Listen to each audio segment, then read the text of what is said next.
Cricket team 63 জেলা থেকে boycott. 63 জেলার কোন জেলায় বাংলাদেশ টিম নিরাপত্তা পাবে না। কিন্তু বাংলাদেশ ক্রিকেট টিমের অপরাধটা কি? বাংলাদেশ টিমের ফ্যান ফলোয়ার আমার জাঙ্গিয়া চুরি করছে। কিন্তু ভাই আপনি তো কোনোদিন জাঙ্গা পড়তেনি না।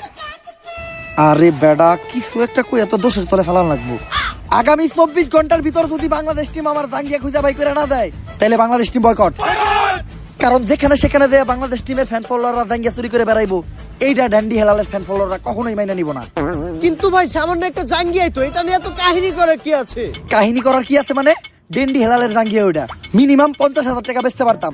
এই যে শার্টটা চাইলে 1 লাখ টাকা বেচতে পারবো। কোনো একদিন দেখবেন নিচের চুল একটা ধরে টান দিয়ে সিরা বেচলাম 5 লাখ টাকা, রেকর্ড করবো রেকর্ড। কিন্তু ভাই একটা জিনিস বুঝলাম না, আপনার এই মূল্যহীন জিনিসগুলো কিনে কোন ব্যাক কলেরা? এই যে আমার লোকে যে ব্যাক কলের আছে আর এগুলার এক কথায় তুমি আমার সন্তানও বলতে পারো, কারণ এরা আমার কথায় উঠতে গেলে উঠে, বইতে গেলে বহে, চুষতে গেলে চুষে।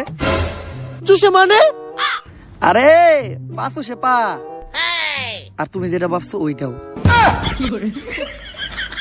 Boycott boycott. ওই এতদিন পরে পাইছি তোরে, তাড়াতাড়ি পাপ না হলো। আরে ডাক্তার সাহেব, আপনি হেলাল ভাইরে কই নিয়ে যাইতেছেন? আরে ও তো মানসিক ভারসাম্যহীন পাগল, এতদিন ভাবনা পাগলা করে দিয়েছিল, পলে আইছে, তাই আবার ওরে দইরা পাগলা করতে নিয়ে যাইতে আইছি। ওই ওরে পাগলা গারোতে পরে নিবি, আগে ওর আম গাছে তুইলা দে। ওর নামে ওয়ারেন্ট আছে, ওরে আমরা অ্যারেস্ট করব। কিন্তু স্যার হেলাল ভাইয়ের অপরাধটা কি?